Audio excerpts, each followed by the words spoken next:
Naisip mo na ba kung gaano katagal ang 2,000 taon? Parang walang katapusan.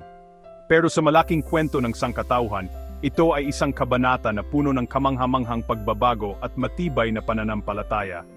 Ang kabanatang ito ay nagsimula sa isang mensahe ng pag-asa. Mga 2,000 taon na ang nakalipas, isang figura na nagngangalang Jesus ang lumakad sa mundo. Siya ay binabanggit sa Biblia at iginagalang din sa Quran bilang isang dakilang Mesiyas, isang mensahero ng Diyos. Ang kanyang mga turo ng pag-ibig, pagpapatawad, at kaligtasan ay naglakbay sa mga siglo, humipo sa hindi mabilang na mga puso at humubog sa kapalaran ng mga bansa. Ang kanyang kwento ay isang malakas na paalala na ang isang buhay ay maaring umalingaw-ngaw sa paglipas ng panahon. Hindi nagtagal, nakita ng kasaysayan ang paglitaw ng iba pang mga figura na pinakilos din ng isang malakas na layunin. Sa paligid ng 60 hanggang 70 AD, lumitaw ang isa pang pinuno, isang mesyanikong figura na sumubok na pamunuan ang mga Israelita sa isang matapang, ngunit sa huli ay hindi matagumpay na paghihimagsik laban sa makapangyarihang imperyo ng Roma. Ito ay isang panahon ng matinding kaguluhan at paghahanap. Ang mga tao ay naghahanap ng gabay, ng isang tanda, ng 100 pasulong sa isang mundo na madalas na tila madilim at hindi tiyak. Ang mga pinunong ito, magtagumpay man sila sa kanilang makalupang layunin o hindi, ay nagpakita ng isang malalim na paghahangad ng tao para sa kalayaan at isang koneksyon sa isang bagay na mas dakila kaysa sa kanilang sarili. Sila ay mga ilaw sa kanilang sariling panahon. Pagkatapos, ilang siglo ang lumitaw ang isa pang monumental na figura. Nagdala si Propeta Muhammad sallallahu alaihi wasallam ng isang mensahe ng katotohanan sa mga tao. Nagturo siya tungkol sa isang Diyos at isang paraan ng pamuhay na nakasentro sa pagsunod sa kalooban ng Allah. Matapos siyang pumanaw, ang kanyang mga turo ay napanatili gaya ng Quran at mga hadith, mga banal na aklat na magiging gabay para sa bilyon-bilyong tao sa buong mundo para sa mga susunod na henerasyon. Tulad ng mga mensahe na nauna, ang kanyang mga salita ay nag-alok ng isang kumpletong plano para sa buhay. Kung paano mabuhay, kung paano manalangin, kung paano tratuhin ang isa't isa. Kung paano mabuhay, kung paano manalangin, kung paano tratuhin ang isa't isa. Ito ay isang mensahe na mabilis na kumalat, dala ng mga tao na nakahanap dito ng isang malalim na pakiramdam ng kapayapaan at direksyon. Ang mga mensaherong ito na pinaghihiwalay ng panahon at lugar, ay nagsalita sa isang malalim na pangangailangan sa loob ng puso ng tao. Nagsalita sila tungkol sa pananampalataya, sa layunin, at sa isang realidad na higit pa sa nakikita at nahahawakan natin. Sinasabi sa atin ng kanilang mga kwento na sa buong kasaysayan, ang sangkatauhan ay laging nasa isang espiritual na paglalakbay. Lagi tayong nakatingala, naghahanap ng mga sagot sa pinakamalaking tanong ng buhay. Ano ang ating layunin? Saan tayo nanggaling? At saan tayo pupunta? Ang mga sinaunang boses na ito ay nagsasalita pa rin sa atin ngayon. Iniimbitahan tayong ipagpatuloy ang paghahanap na iyon sa ating sariling buhay. Hanggang sa kabilang dako ng mundo, isang bagong kabanata ang nagsisimula para sa isang grupo ng magagandang isla. Ilang daang taon na ang nakalipas, 1300 ay dumating ang mga anak ni Muhammad na tinawag na mga Sharif. Dalang Islam bago ang mga barko mula sa Espanya noong 1500, sila ay tumawid sa malawak na karagatan at dumating sa lupain na tinatawag nating Pilipinas ngayon.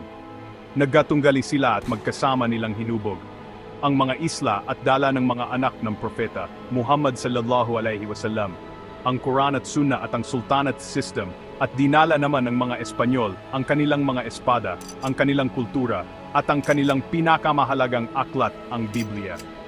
Sa halos 400 taon, sila ay nagkatunggali sa mga islang ito, at ang kanilang pananampalataya ay malalim na nagugat sa lupa. Nagtayo ng mga masjid at simbahan, nabuo ang mga komunidad sa paligid ng mga paniniwala, at ang kwento ng mga propeta ni ay naging isang sentral na bahagi ng pagkakakilanlan ng Pilipino, ang pagiging makadiyos.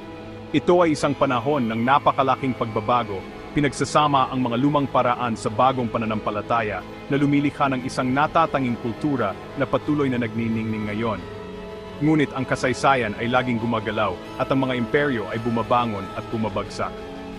Pagkatapos ng mga siglo ng mga sultanates at pamamahala ng Espanya, isang bagong kapangyarihan ang lumitaw mula sa kabilang Pasipiko. Ang pagdating ng mga Amerikano na pumalit sa Espanyol bilang Christian representative sa mga isla. Ang Pilipinas na sakop ng Espanyol ay ipinagbili sa mga Amerikano sa isang kasunduan na kilala bilang Treaty of Paris. Isinama rin nila sa mapa ang Sultanate-controlled islands para ipakita ang kanilang layuning pag-isahin ang territory sa ilalim ng isang Christian-dominated rules.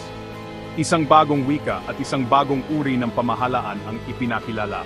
Ito ay isa pang panahon na malaking pag-ayos para sa mga Pilipino na kinailangan na harapin ang impluwensya ng isa pang dayuhang kapangyarihan. Ang panahong ito ay nagdala ng mga bagong ideya tungkol sa edukasyon, demokrasya at pagunlad, ngunit nagdala rin ito ng pakikibaka upang tukuyin kung ano talaga ang ibig sabihin ng pagiging Pilipino sa isang mabilis na nagbabagong mundo. Ang mundo ay nalubog sa kadiliman sa ikalawang digmaang pandaigdig. Ang Pilipinas dahil sa estratehikong lokasyon nito at mga ugnayan nito sa Amerika ay natagpuan ang sarili sa sentro ng isang brutal na labanan ng Empire of Japan at Amerika. Ang pag-atake sa Pearl Harbor ay nagtulak sa Amerika sa digmaan at di nagtagal inukupa ng mga puwersang Hapon ang mga isla. Sa pagkakataong, ito na ipakita ng dalawang makadiyos. Ang kanilang isang panahon ng hindi kapani-paniwalang paglaban sa hindi inaasahan labanan para sa paghihirap at matinding pakikipaglaban, ang nangyari at nagwagi ang Amerika. Sagpapa-surrender sa Japan.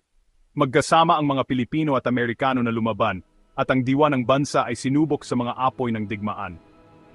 Ang mga kwento mula sa panahong ito ay puno ng sakit, ngunit puno rin ng hindi kapani-paniwalang tapang at isang matinding pagmamahal sa kalayaan na hindi maaring patayin. Sa wakas, matapos mawala ang usok at matapos ang mga digmaan, nakamit ng Pilipinas ang matagal ng pinapangarap nito. Pinatalsik ng bansa ang mga Hapon at sumunod ang mga Amerikano at sa wakas narakuha ng buong kalayaan. Pero bigla nawala sa kwento ang Sultanates. Nagsimula ang isang mahabang panahon ng kapayapaan, isang panahon upang magpagaling, upang magtayo muli, at upang lumikha ng sarili nitong landas at the expense of erasing the Sultanate's history. Pero hindi pumayag ang Bangsamoro.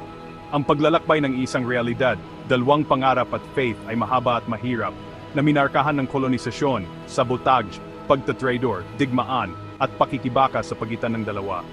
Ngunit sa lahat ng ito, pinanghawakan ng mga Pilipino ang kanilang pananampalataya at ang kanilang matatag na diwa. Pinatunayan nila na ang isang bansa na hinubog sa pananampalataya at apoy ay maaring lumabas na nagkakaisa pa rin sa mas malakas na layuning pangkapayapaan, makakalikasan at makadiyos na gawain, mahalagang kwento ng pag-asa na dapat ibahagi sa mundo. Maglakbay tayo sa ibang uri ng kasaysayan, ang kasaysayan ng teknolohiya sa Pilipinas. Ito ay isang kwento na marami sa atin ang naranasan. Naalala ko pa noong ang telebisyon ang dakilang kababalagan, nagtitipon ng mga pamilya sa paligid ng isang malaking TV set upang panoorin ang kanilang mga paboritong palabas. Naalala mo ba si Esperanza? Ito ay isang phenomenon, isang kwento na humipo sa puso ng milyon-milyon. Ipinakita nito sa atin ang kapangyarihan ng media upang pag-isahin tayo, upang patawanin at payakin tayo bilang isa. Bago ang internet, ang mga ibinahaging sandali sa telebisyon na ito ang ating karaniwang batayan, na nagkokonekta sa atin sa buong isla sa pamamagitan ng isang ibinahaging kwento. Pagkatapos ay dumating ang panahon ng telepono. Sa una, ito ay isang landline, isang aparato na nakakabit sa dingding. Kung gusto mong kausapin ang isang tao, kailangan mong nasa bahay. Di nagtagal, lumitaw ang isang kakaibang maliit na aparato, ang pager. Ito ay isang one-way na daan para sa mga mensahe. Hindi ka lang basta makakapagpadala ng text. Kailangan mong tawagan ng isang operator, idikta ang iyong mensahe, at umasa na matatanggap ito ng tao sa kanilang maliit na umuugong na kahon. Napakasinauna na nito ngayon, ngunit noon, ito ang rurok ng mobile communication. Ito ang unang maliit na hakbang patungo sa pagiging konektado saan man tayo magpunta. Ang tunay na revolusyon ay nagsimula sa mga unang cellphone. Naalala ko ang mga aparatong parang ladrilyo. Mabigat ang mga ito, at ang tanging function lang nila ay tumawag at magpadala ng simpleng text messages.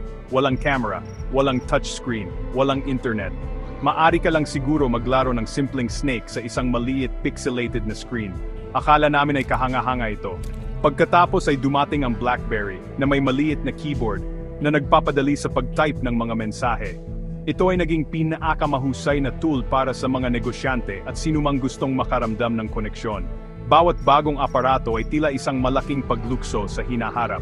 At pagkatapos, nagbago na naman ang lahat. Dumating ang iPhone at Samsung smartphones na naglagay ng isang malakas na computer sa ating mga bulsa. Bigla, may access na tayo sa internet, mataas na kalidad na camera, GPS at milyon-milyong apps.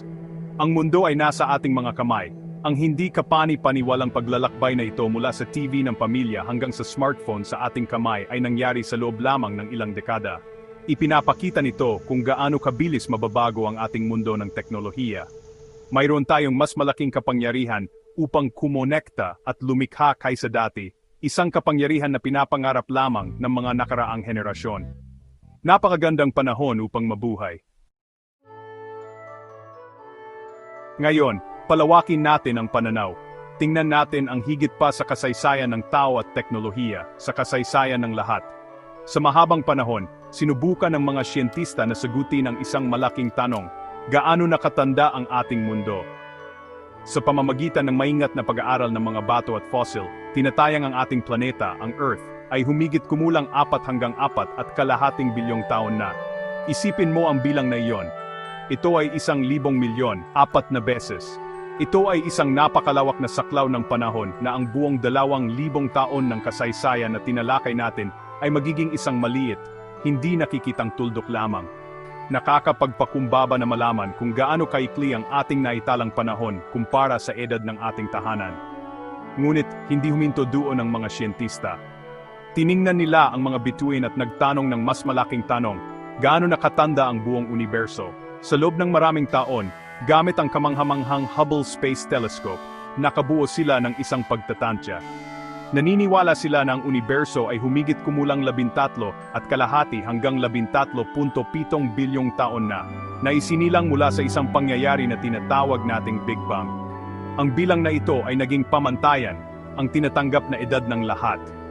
Ito ay isang nakamamanghang pagtuklas na nagbibigay sa atin ng pakiramdam ng ating lugar sa isang kosmikong kwento na nagsimula bago pa natin maisip. Gayunpaman, ang agham ay laging isang paglalakbay ng pagtuklas. Hindi ito tumitigil. Kamakailan, isang bagong, mas malakas na mata ang ipinadala sa kalangitan, ang James Webb Space Telescope. Mas malayo at mas malinaw itong makakakita kaysa sa anumang kasangkapan na mayroon tayo noon. At sa bagong pananaw na ito, isang bagong teorya ang lumitaw. Naniniwala na ngayon ang ilang siyentista na ang universo ay maaring mas matanda kaysa sa inakala natin. Iminumungkahi nila na ito ay maaring kasing tanda ng 26 na bilyong taon. Ito ay teorya pa lamang, at maaring magbago muli habang gumagawa tayo ng mas malakas na teleskopyo. Ipinapakita nito sa atin na ang akala nating alam natin ay laging bukas sa pagbabago. Ano ang sinasabi nito sa atin? Sinasabi nito sa atin na ang universo ay mas malaki, mas matanda, at mas misteryoso kaysa sa lubos nating naunawaan. Ang edad ng mga bituin at galaxy ay sinusukat sa bilyon-bilyong taon, isang bilang na napakalaki na mahirap para sa ating isip na hawakan. Nabubuhay tayo sa isang maliit na planeta, sa isang maliit na sulok ng isang malawak at sinaunang kosmos. At bawat bagong pagtuklas, bawat bagong larawan mula sa isang teleskopyo, ay nagpapaalala sa atin kung gaano pa karami ang dapat matutunan. Ang ating paghahanap ng kaalaman, tulad ng ating espiritual na paghahanap, ay isang walang katapusang at magandang paglalakbay. Naglakbay tayo sa 2,000 taon ng kasaysayan. Nakita natin ang pag-usbong ng mga pananampalataya, ang pagtatayo ng mga bansa, at ang paglaganap ng teknolohiya. Tiningnan pa natin ang bilyon-bilyong taon pabalik sa simula ng universo mismo. Ang edad ng universo, kung ito man ay 13 bilyon o 26 na bilyong taon, ay isang bilang na nagpapaliit sa lahat ng iba pa. Ito ay isang nakamamanghang, nakakalito na dami ng oras. Ngunit nais kong sabihin sa iyo ang tungkol sa isang bilang na mas malaki pa. Ito ay isang bilang na nagpapamukhang isang segundo lamang ang edad ng universo. Ang bilang na iyon ay walang hanggan. Ang saklaw ng panahon na iyon ay tinatawag na buhay na walang hanggan. Ang mga dakilang mensahero ng kasaysayan, tulad ni Jesus, ay nagsalita tungkol dito. Itinuro nila na ang buhay na ito, ang nabubuhay natin ngayon, ay hindi ang katapusan. Nagsalita sila tungkol sa isang buhay na darating pagkatapos, isang buhay na walang katapusan. Kung totoo ito, kung gayon ang ating oras sa Earth, maging ito man ay 20, 60, o kahit 100 taon, ay isang napakaikling sandali lamang. Ito ay parang ang pambungad na linya ng isang aklat na walang katapusan. Ito ang silid-hintayan para sa isang paglalakbay na magtatagal magpakailanman. Binabago ng ideyang ito ang lahat. Binabago nito ang ating pananaw sa kung ano ang tunay na mahalaga. Gayunpaman, napakaraming tao ngayon ang bulag sa posibilidad na ito. Nabubuhay tayo na parang ang maikling buhay na ito lang ang mayroon. Hinahabol natin ang mga bagay na maglalaho. Nag-aalala tayo ng husto tungkol sa pera, tungkol sa ating mga karera, tungkol sa iniisip ng ibang tao sa atin. Ibubuhos natin ang lahat ng ating enerhiya sa pagtatayo ng ating maliliit na kaharian ng kasikatan at kayamanan, na nakakalimutan na ang mga ito ay itinayo sa buhangin. Nakatuon tayo sa ating mga pag-asa para sa susunod na 10 o 20 taon, ngunit hindi natin iniisip kung ano ang maaaring mangyari sa susunod na bilyong taon at higit pa. Napakaabala natin sa pansamantala na binabalewala natin ang walang hanggan, kaya nais kong iwanan kayo ng isang simpleng paanyaya. Hinihiling ko sa inyo na isaalang-alang lamang ang posibilidad. Paano kung may buhay na walang hanggan? Paano kung ang ginagawa mo dito, sa maikling panahong ito sa Earth, ay mahalaga magpakailanman? Hindi mo kailangang magkaroon ng lahat ng sagot. Maging bukas lamang, sumugal sa pananampalataya, dahil kung totoo ang buhay na walang hanggan, kung gayon ito ang pinakamahalagang bagay sa universo. At kung hindi ito totoo, ano ang nawala sa iyo sa pamamagitan ng pamumuhay ng isang buhay ng pag-ibig, layunin at pag-asa? Mahal kong mga kaibigan, huwag hayaang ilihis kayo ng ingay ng mundong ito mula sa bulong ng kawalang hanggan. Ito ang maaring pinakamahalagang bagay na maririnig mo.